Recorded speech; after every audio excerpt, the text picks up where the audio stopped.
All right, we're underway with session 22 of the first regathering. That's page 160 in your notebook. So let's do a quick review of where we've been. Last week we were looking at the War of Independence, and we looked at this map on a couple of occasions. The dark black area is the status of the nation Israel at the end of the first United Nations truce. The Arab armies had attacked and squeezed the nation down to the black area, but the nation survived. And even though they were trying to squeeze the modern Israel out of existence, first of all politically, then militarily, they did not succeed. After the first truce, the IDF went on the offensive, and by the second truce had gained all the dark gray area. So the nation had expanded from black to the dark gray area. Then we looked at the fact that the IDF wanted to take the Negev and to destroy the Egyptian forces in the Negev. They used a little bit of subterfuge at the Fallujah crossroads, blowing up one of their own trucks as a pretext, blaming it on the Egyptians, using it as a pretext to launch an offensive against the Egyptians. When that offensive was over, the nation of Israel had expanded to the light gray area. And this is the status at the third United Nations truce, from the dark black area to the dark gray area to the light gray area. But they didn't stop there. The main Egyptian force was centered in Al-Aouja, and the IDF knew that they needed to get the Egyptians out of Jewish territory, out of Israel altogether. So using an ancient Roman road, they repaired this ancient Roman road, and that was discovered in one of Yigal Yadin's archaeological books. Repaired the road and at night, and then were able to attack the Egyptian positions from behind and throw them into a panic. And after a day and a half of fighting, the Egyptians surrendered and began to withdraw out of Israeli territory proper. But the IDF didn't stop there. They continued to take incursions into Egypt proper, and this is the area that they were conquering as they moved into Egypt proper. They were being successful until Britain moved in. And Britain referred to its treaty with Egypt, saying that if Egypt was attacked by a foreign power, they would side with Egypt and protect them. Well, Ben-Gurion and Yigal Yadin didn't want to take on Britain, so they pulled their forces out of Egypt proper. The war was over. So in this map, you see a Google Eye view of Israel. And at that time, the Rhodes Armistice Agreements were negotiated on the island of Rhodes, which is a Greek island. And with those agreements, every belligerent except Iraq signed an armistice agreement with Israel. And remember, an armistice agreement is not a peace agreement. An armistice agreement still says we're at war with you, but we're just not going to shoot at you. A peace agreement says the war's over. Okay? So for many, many years, until Egypt and Jordan signed peace agreements with Israel, all those nations were technically at war with Israel and remain at war with Israel. Lebanon, Iraq, Syria, etc. They're still technically at a state of war with Israel. All right, so this was the United Nations Resolution 181. That was adopted November 29, 1947. The blue area being the Israeli state, the orange area being the Arab state. But by when the Zionists accepted this shrinkage of the Jewish state down to these small dimensions, the Zionists accepted the plan, the Arabs rejected the plan, and then attacked. But by the time the war was over, this was the situation. The blue is the state of Israel. The red is the Gaza Strip, now occupied by Egypt. The orange is the West Bank, now occupied by Jordan. And again, notice there's no Palestinian state. We have the Gaza Strip occupied by Egypt and the West Bank occupied by Jordan. Okay? No state of Palestine exists. That makes sense? But the state of Israel does exist. It's the blue area. All right, then we watched the story about Shula Cohen, the very successful spy, one of Israel's most successful spies. She began her career in 1947 and was a successful spy for 12 years until she was caught. So we saw her story last week in Against All Odds, and it was just a miracle that she survived. And there is a book describing her life, Shula, codenamed The Pearl. You can get it on Amazon.com by Golan and Pinchas. Shula, codename The Pearl, one of Israel's most successful spies. And then we just watched The Miracle of 48. I believe that's installment number 6 of Against All Odds. And we saw some of the personal events that happened to soldiers during 1948. Now that brings us to page 160 in your notebook. And Israel, a member of the UN. So everybody there? All righty. Following the Rhodes Armistice Agreements, Israel's application for membership in the UN, the United Nations, was approved by the Security Council March 11th, 1949. Membership itself came in May of 1949, and you have this picture in your notebook, very famous picture of the Israeli flag being raised at the United Nations Plaza in New York. And can you see Abba Eban there? You recognize Abba Eban? Yes. We'll see more of his DVD as well. In those days, admission to the world body was considered meaningful evidence of a nation's sovereign viability. And Sachar writes, as the Israeli flag was ceremonially hoisted in the plaza of the General Assembly building, the Jewish world at large asked themselves whether only 4 years had passed. 4 years, that's all, you guys. 4 years had passed since the Star of David had been identified primarily as the seal of doom worn by concentration camp inmates. Isn't that amazing? The time is so short from World War II to the State of Israel. The rise of independence of history's most cruelly ravaged people transcended the experience, even the powers of description, transcended the experience, even the powers of description of case-hardened journalism and social scientists alike. It appeared somehow as if a new law of nature had been born. Well, that's an interesting comment by Sachar, but it was not a new law of nature at all. It was the fulfillment of prophecy, the prophecy of the first worldwide regathering, the first regathering of the Jewish people, what we're studying today. So that's what happened there. That's one of the reasons why it was so astounding. All right, David Ben-Gurion became the first prime minister of Israel. Here's this picture up on the screen. And Chaim Weizmann became the first president of the new state of Israel. And then the first Knesset opens. And this is the Knesset building in Jerusalem area. I must have taken this picture on Shabbat because there's not a car in sight, is there? Everything is pretty quiet. Pretty quiet. All righty. Now, the Israel government system consists of a one-chamber legislature. Now, in the United States, we have a two-chamber legislature. We have the Senate and the House of Representatives. But Israel only has a one-chamber legislature called the Knesset. They are elected by ballots, cast for party lists rather than for individuals. The length of office for a Knesset is 4 years. Now, a Knesset consists of 120 seats. Now, here's a picture of the interior of the Knesset building. On the floor, you can see the 120 seats for the delegates from the different parties. On the left, you see the speaker's platform for someone who's addressing the Knesset for one reason or another. And then the visitors' gallery is above everybody, the balcony for visitors, for the press, etc. Bob, question?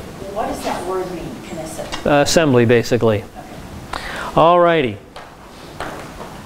Bob, Yes. so is that like our Senate and Congress kind of thing? Yes, that's like taking our Senate and our Congress and putting them together in one body. All right, so each party list, therefore, contains 120 candidates. And the Israeli voter has no right to strike out a name. They can't strike any name of any candidate on the list of his choice.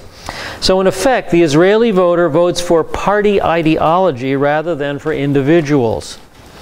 So, for example, if a political party received 50% of the vote, they have thus won 60 seats in the Knesset, and the first 60 people on the party's list then take office. The order of the listing is decided by the party's central committee and the indicated rank of the person as a vote getter. Now, the cabinet or the government is formed by the leader of the political party.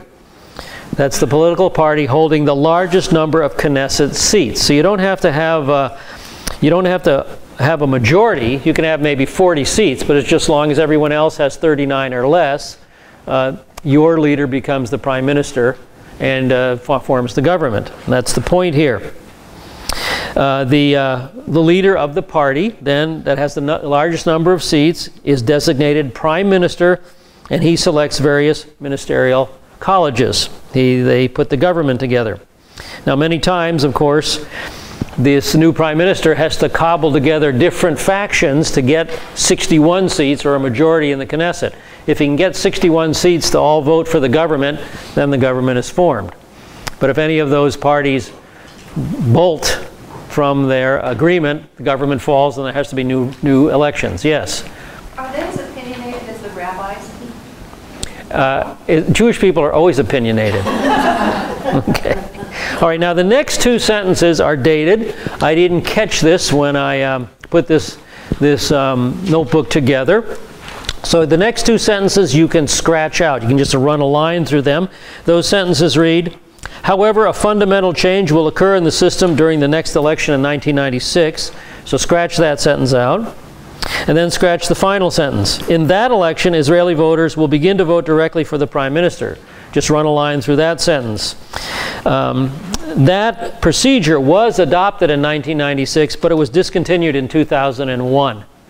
And so they went back to the current system. So voting for the prime minister directly was only a short temporary change in the Israeli governmental system. Okay, did you cross those sentences out okay? So the next time I do this notebook, I'll make sure they're gone. All right, page 162. 340,000 immigrants. In the 18 months, that's a year and a half, you guys, only a year and a half. In the 18 months following the Declaration of Independence, 340,000 Jews arrived in Israel. And you have this map on page 162. It summarizes the situation. We won't go through it in detail. But notice the approximate number of Jewish refugees. Morocco, 260,000. Algeria, 14,000. Iraq, 129,000. That is a lot of people. Jewish refugees to Israel from Arab lands, May 1948 to May 1972. Actually, this map covers much more than the 340,000. All right. So no influx like this has been witnessed in modern times. Israel issued an open door policy for all Jews. Emotionally, the policy was dictated by the most fundamental of Zionist tenets. They extended back to the biblical promises and forward to the commitment in the Declaration of Independence that Israel, quote, will be open to the immigration of Jews from all countries of their dispersion. In other words, a worldwide regathering. Now, there was another and no less valid explanation for the unprecedented policy. It was the government's acute recognition of the need for an instant population. You know, we have instant breakfast these days. Israel needed an instant population. Why? People were needed to deepen the military's manpower reservoir, to settle the vulnerable empty spaces of the land, to start new agricultural colonies, and to create a modernized economy. This tidal wave of immigration, and believe me, it was a tidal wave, a tsunami of immigration, was by no means motivated by a pioneering spirit. That's what we've looked at previously, these pioneers, the chalutzim coming in. Well, these guys were not chalutzim. The newcomers received little scrutiny or screening. The aged, the infirm, the weary, the disillusioned, they all flooded in indiscriminately, seeking peace and security, not creative adventure. Page 163. Airborne transfer of 50,000 Jews from Yemen to Israel. The Yemenites were the first to reinforce their numbers in Israel. The Imamate of Yemen lies in the southwestern tip of the Arabian Peninsula and was the home of 50,000 Jews. Now here is your map that's on page 162, but I've focused on the right-hand side of the map. And down here in the corner, you see Yemen and Aden. They're in the southwestern corner of the Arabian Peninsula. That's what we're talking about. On this map, 50,552 Jews, Martin Gilbert's map there. Here's a Google Eye view of the Arabian Peninsula, and this is the area of Yemen, and you can see Israel at the northwestern end of the peninsula there. So there's the area we're talking about. Now, concentrated in and around the capital city of Sana'a, they traced their presence to mass dispersion from the Holy Land after the Roman suppression. So the Yemenite Jews, some of them saw that they had immigrated to Yemen when the Romans cast us out of the land back in 70 AD, finished up in 135 AD. Other Yemenites feel that their origin was from the Queen of Sheba, who visited Solomon.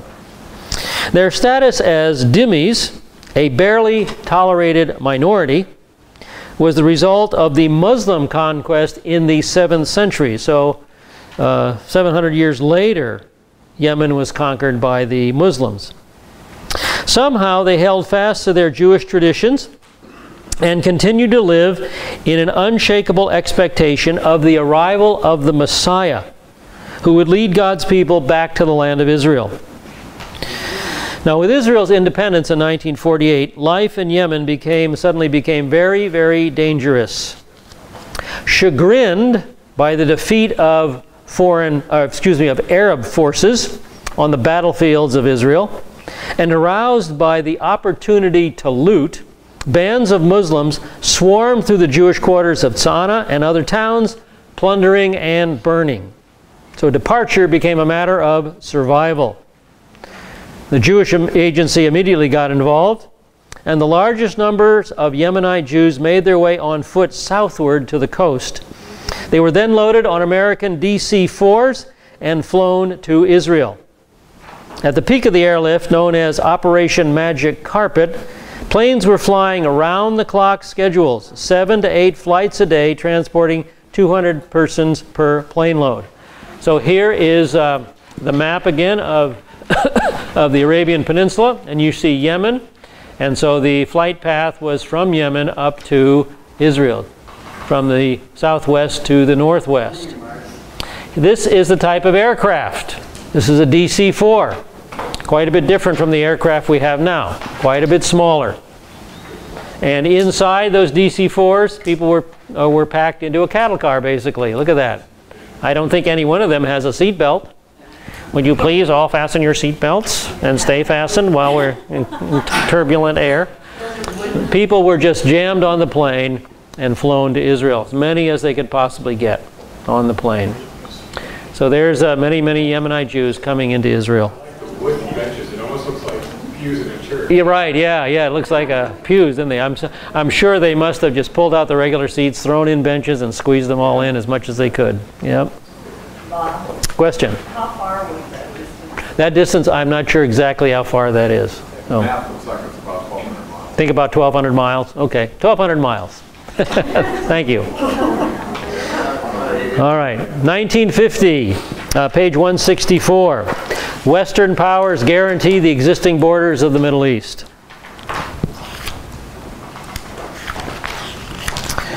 Now, the preamble of the Rhodes Armistice Agreements, and remember it's an agreement with each nation there, each preamble made impressive and encouraging reading. Each preamble stated that it was designed to facilitate the transition from truce to permanent peace. Each preamble endorsed the Security Council injunction against the use of force and affirmed Israel's and the Arab nations' rights to security and freedom from attack. However, in spite of the high-sounding statements, the Arab countries adopted a hostile policy toward Israel. The Arab purpose was a single-minded and all-absorptive. It flatly was committed to the destruction of Israel as an independent state. So I asked the question, has anything changed? Nothing has changed. For example, this is the Times of Israel, just last month, May 2nd, 2014. In Italy, Al-Aqsa Mosque Imam urges the destruction of Israel. And from the Tower magazine, again, last month, May 22nd, 2014, Hamas chief, we will not make any compromises on the destruction of Israel. Nothing has changed. No matter what the wording was, no matter what agreement they signed, nothing has changed. Now, the armistice agreements were originally to be but one phase of a two-fold effort under the United Nations auspices to end the Arab-Israeli conflict. By the terms of the General Assembly resolution of December 11, 1948, a Palestine Conciliation Commission was established and charged with three major tasks. 1. The accomplishment of a binding peace settlement between Israel and the Arab enemies. 2. The facilitation of measures to repatriate and resettle the Palestinian refugees. 3. The formulation of a plan to organize a permanent international regime in Jerusalem. Notice, international regime, not Jewish regime. See, the point is Jerusalem doesn't belong to the Jews. Has anything changed? No. Nothing has changed today. As matters developed, the PCC failed to achieve any of these goals. Subsequently, the Arab nations adopted a fourfold strategy against the young nation. The Arabs attempted to strangle Israel's capacity to survive or grow through the use of 1. Economic boycott, 2. Blockade, 3. Diplomatic isolation, and 4. Border violence. Has anything changed? No. All of those tactics are still very viable today, only under different clothes, under different appearances. So the region was unstable and ripe for war, just as it is today. So the West took the first decisive action to restore stability to the Middle East. May 1950, the United States, Britain, and France issued a declaration. And here it is up on the screen. Should the three governments, that's Britain, the United States, and France, find that any one of these states, that's Israel or its Arab neighbors, contemplates violating the frontiers of armistice lines, they will act both within and without the framework of the United Nations in order to prevent such a violation. Good words, huh? High-sounding words, huh? The gesture reflected Western self-interest because it was primarily designed to block Soviet penetration into the region. That was the motivation behind it. So it was just kind of a sham resolution. It was nevertheless gratefully welcomed by most Israelis. It meant nothing, it still means nothing. Page 165, the Law of Return. The first Knesset passed the Law of Return in July 1950, investing Jews everywhere with the legal right of immigration to Israel. In David Ben-Gurion's words, here's the quote up on the screen, "This is not only a Jewish state, where the majority of the inhabitants are Jews." Notice, it didn't say where the only inhabitants are Jews, the majority. Israel has never been an apartheid racist state. Okay? It recognized from the beginning that the majority of the inhabitants would be Jews, but not all. It is a state for all Jews, whatever they are, for every Jew who wants to be here. This right is inherent in being a Jew. Again, nice words. How did they work out in reality? For all this impressive language, the Law of Return did not grant citizenship. In 1952, the Knesset passed a nationality law that accomplished that purpose. Under the 1952 bill, Israeli nationality might be acquired 4 ways. 1 by immigration, 2 by birth, 3 by residence, 4 by naturalization. The law of return likewise failed to define the term Jew. Now the Supreme Court accordingly made its first effort to define the national term in the Brother Daniel Rufeson case of 1958. Oswald Rufeson was a Polish Jew who had taken refuge in a Polish monastery during the war. He became converted. He took orders as a Carmelite monk. Adopting the name Brother Daniel, Rufeson still felt himself Jewish enough to immigrate to Israel to live and to work. And I don't have his portrait in your notebook, but this is Brother Daniel. His Jewish name, Shmuel. His, I guess his Polish name, Oswald Rufeson. You know, Shmuel Rufeson, Brother Daniel. This is the fellow. And you can see there he's dressed in the garb of a Carmelite monk. He claimed the right of entry under the law of return. That is, recognized by nationality. When the authorities refused him entry under this category, he appealed to the courts. According to halakha, Jewish Orthodox law, Rufeson was indeed a national ethnic Jew, for he was born of a Jewish mother. However, the Supreme Court ruled that the national term Jew, while ordinarily applied to many who did not practice Judaism, could not, in the language of men, be applied to anyone who voluntarily adopted another faith.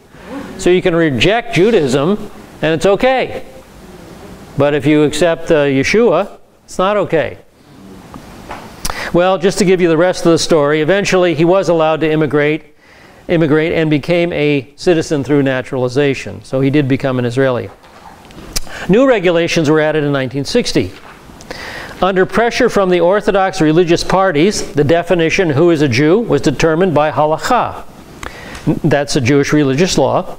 Namely, a person was considered a Jew if he was born of a Jewish mother or if he had been converted to Judaism according to Orthodox procedure.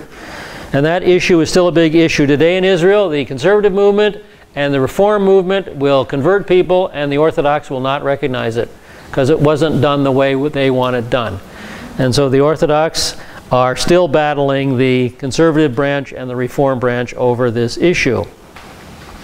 The Orthodox interpretation of nationality remained the administrative law of the land until January 1970, when the Supreme Court handed down a judgment in yet another historic case, the Benjamin Shalit case. The outcome of this case was that the law of return was amended to grant automatic citizenship rights to Gentile spouses, to the children of mixed marriages, and even to adult descendants of mixed marriages. Page 166. Until the Benjamin Shalit case, anyone born of a Jewish mother was considered a Jew. With the Shalit case, the qualifier to the definition of Jew was added. Here's the qualifier, quote, "and who is not the member of another religion." That is the phrase which impacts me personally and every Messianic Jew. You are no longer a Jew. You believe in Jesus. That's the point. That's not biblical. That is rabbinic. And that is the law of the land in Israel. So you couldn't immigrate? Say again? You couldn't immigrate? I can't immigrate, no. Not under the law of return. I could immigrate if I chose naturalization or something like that. As a non-Jew. I could immigrate as a non-Jew. Okay, yes? Isn't there how he lived that to be a citizen? I don't know what procedure she went through. I can't answer that question, yeah. Yes? Well, with DNA testing and everything, why don't they recognize the children of the father, which is really difficult? Well, yes, that's true. But yeah, unfortunately, the rabbis don't put authority on the biblical standards. Their authority is halakha, the rabbinical view. So yes, even though biblically it can be either father or mother, the rabbis have decided it has to be a... It doesn't matter. Doesn't matter. You know, to the rabbis, if you quote, believe in Jesus, you are no longer a Jew. Doesn't matter, you know, to them. Okay? Bob, Yes. do you know wasn't the Orthodox law, the halakha, that established that being born from a Jewish mother, or does it go back further? The halakha, that goes back to Rabbinic Judaism. I don't know exactly when that ruling was passed in Rabbinic Judaism. It's a result of the persecution Jewish people have if a woman got raped, who is the father, the Jew or the Gentile? Well, we don't know, but we know the mother's Jewish, so we'll count the child as Jewish if the mother's Jewish. But biblically, it can be either. Biblically, it can be either father or mother. Okay? They continue to predicate everything on Jesus. Oh yeah, oh yeah. You can believe in anything as a Jew today and go to Israel. You can. In as much as you can't believe in him, they Right. predicate what they do on the basis of him in whom they don't believe. Exactly. In fact, some Jews define Jewishness as not believing in Jesus. Some Jews. It's so. I know, it's crazy. I understand. It's crazy. I'm impacted by that. I'm impacted personally by that. All right, let's finish up here. 1978, Dorflinger case. Eileen Esther Dorflinger, who declared herself Jewish, was, in spite of her protests that she had not changed her religion. She's a Jewish believer. She said she had not changed her religion or left the Jewish people. She was declared Christian by Bagatz, that's the High Court of Justice, and refused entry under the law of return on the ground that she belonged to another religion. The criterion was that the other religion, Christianity, would, on the basis of her own statements of her beliefs and the fact of her baptism, recognize her as a member of that faith. So baptism is very important in the rabbis' minds. You're still Jewish until you get baptized. You know, you're still okay. Once you get baptized, you've identified with Jesus, you're out. You're no longer a Jew. So that's the point. All right, 1989, Beresford case. Messianic Jews, Gary and Shirley Beresford, were denied their appeal by Bagatz on the ground that they too were members of a religion other than Judaism, even though the State of Israel does not recognize Messianic Judaism as a religion at all. The criterion was that their faith in Yeshua as Messiah, Savior, and Lord included the belief that Yeshua was the Son of God and that God consists of Father, Son, and Holy Spirit, which doctrinal points are incompatible with, you might add there, Rabbinic Judaism. Rabbinic Judaism. It's not incompatible with biblical Judaism, but it is very incompatible with Rabbinic Judaism. 1992, second Beresford case. Bagatz reconfirmed this decision on the same ground, also rejected the appeals of the Speakman and Kendall families to immigrate under the law of return. The court also rejected all three families' appeals that they be granted permanent residence under the law of entry, which is Israel's immigration law for non-Jews. You know why they did that? Because if you're a Christian, you're going to witness. And we don't want any Jewish person convinced that Jesus is the Messiah. You know, witnessing to a Christian is our breath, isn't it? Part of our life, and they know it. And so the Orthodox suspect anyone who is a Christian. So they don't want anyone who has those leanings in the country. In fact, if you go to Sarel and you in any way witness in Sarel, they will kick you out. They'll kick you out of the country just that quick, you know. But it does happen. It does happen. It does happen. Okay, finally, yes. Where's Sarel? Oh, Sarel is the volunteer, the IDF volunteer program to go to Israel. Okay. The court stated, final statement here, the court stated that the Minister of the Interior had freedom to grant or not grant permanent residence under the law of entry without giving reasons. How convenient. He doesn't have to give his reasoning, but he could not act in a discriminatory way. So if he doesn't give his reasoning, how do you know if he's being discriminatory or not? That's nice little ruling. Nice little ruling. All right, that takes care of it. We'll return to 1950 next week when we come to the airborne transfer of 121,000 Jews from Iraq to Israel. So let me go ahead and pray, and I'll let you guys loose. I've kept you a little overtime. And we'll, like I said, we'll return to 1950 next week. Father, again, thank you for this class, this session. Thank you that we see that you are in charge not only in the big picture, the big generic governments, but you're also in charge of what happens to individuals, like those five IDF soldiers who only had, a dozen bullets between them, and yet you stood in the gap. You wanted them to live. And we think of that tank battalion that was frightened off the main road because you wanted them to live. So you're not only interested in the big picture, but you're also interested in the individuals. And we thank you, Lord, that you're not only that you're interested in those you love, and you are interested in us. And help us never to forget that even though you are a very big God, you also know every individual personally and deal with their lives. Whether they're believers or unbelievers, you're still in charge of their lives. Help us to walk through this life knowing and trusting that truth. And we ask this in Yeshua's name. Amen. All right, we'll see you next week.